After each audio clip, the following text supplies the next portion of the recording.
G'day Team Tech, Connor here from CW's Tech Reviews, back with another video, and today we're reviewing the Oppo A73. Not a bad phone. Hit the like button, hit the subscribe button, and let's get into the video. There's a lot about this phone that's aimed at a particular type of person. Now if you're a person who likes makeup mode or beauty mode and likes taking an awful lot of selfies, and you like the rose gold pink colour, then this could be the phone for you.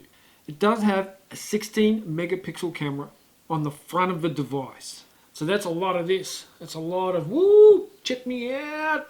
Beauty mode as well. And we all know that this can't be beautified any more than it already is. But in all seriousness, the first thing I want to have a look at is the specs of this device. We're looking at a 5.9 inch display, 2:1 aspect ratio, 403 ppi I believe. So this is a pretty good device, pretty solid looking display. The bezels are creeping away on all the modern devices these days, and to see a device around the $300 mark with hardly any bezels is pretty impressive. This has got, especially the top and bottom, the same amount of bezels as your Galaxy S8 or S8 Plus.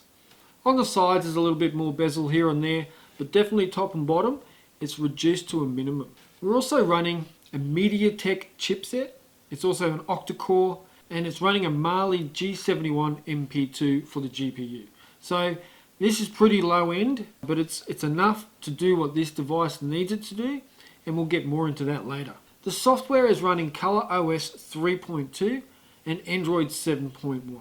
I don't know what to say about ColorOS, but stick with me, there's some good stuff about it. Fingerprint Scanner, face unlock, that's a big one. It's a beauty on this device.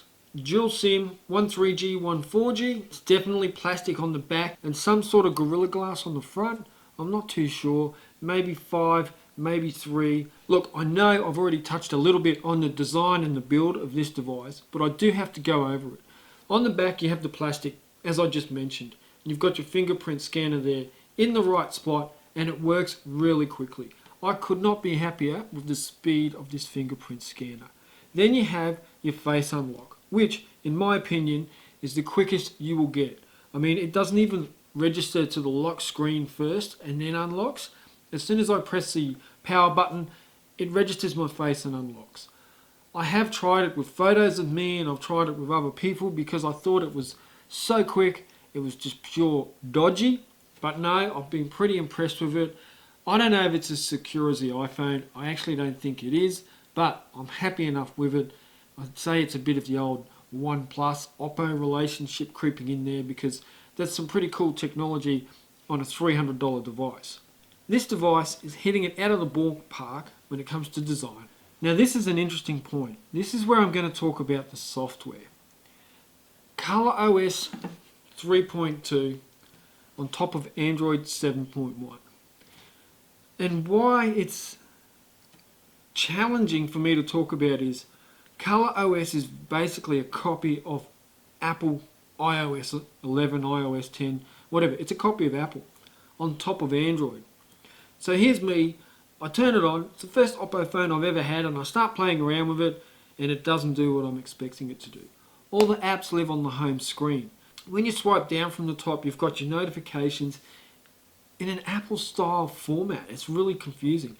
And when you swipe up from the bottom, you don't get your settings or your menu, your app menu. You actually get these little shortcuts for settings like your Wi-Fi, GPS, Bluetooth, silencer, that sort of thing. It's all shortcutted down there just like the Apple device, so check that out. And then you've got your Android customizations like drawing a circle on the lock screen to open the camera. It's Apple, Apple, Apple, Apple, Android. Apple, Apple, Apple, Apple, Android. It is really confusing. A couple of things that really did annoy me with the software. One of them was you can install third-party messaging apps. However, you have to give them permission every single time you want to use them. You can't set other apps as the default messaging app. You're stuck with the one that comes with the launcher. And the same goes for the dialer. So definitely some minor annoyances there, something you should consider if you do want to pick up this device. Now I've used this device for 2 weeks as my work device, and I'd have to say the performance was okay. It kept up with multitasking. Even when I ever had to do 2 things at once, it could do it. wasn't the fastest and smoothest experience out there. Hey, but it did it. It worked fine. And also when gaming, Asphalt 8, it played it okay. It was a little bit laggy here and there and some skip frames definitely. But it did the job. I could play the game. I could progress through the game. It really wasn't lacking anything there. Same for Leo's Fortune. Now I gamed for about half an hour at one point, just testing out the games and having a good old time, bit of spare time, and it didn't overheat.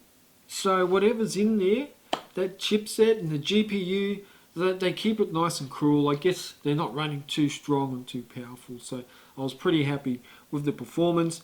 And also then browsing, watching YouTube, that sort of thing. I seem to get through about 2 days of use with doing all that, and I could charge it every second day. So pretty good battery use. Definitely, I would recommend it for battery use. If you're a light user, this phone's going to last you 2 or maybe even 3 days, because I'm a heavy user and I was getting 2 days use out of it. Now for the camera. Now for taking selfies, you can't go wrong with the Oppo A73. 16 megapixel front-facing camera with beauty mode stacked sky high. You're going to get some great selfies out of this. And here you go, here's some examples of me in beauty mode, portrait mode, taking selfies of myself. Really impressive. You can't really complain about that. Then it also had this bokeh effect for the front-facing camera, which to me was astounding. And here's some great examples of that. You turn on the bokeh effect or blur effect, and the background was mega blurry, and you really stood out in your selfie. So definitely, if you want to really stand out, it has that great bokeh blurred background effect, just like this photo here.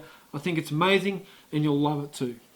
Now, look, the sky was blown out in some situations, especially using the video, but I expect that with these low-end cameras. The color reproduction wasn't too bad. Some things were a little bit undersaturated, some things were a little bit over, but as you can see from this front-facing video, this is 1080p, 30 frames per second.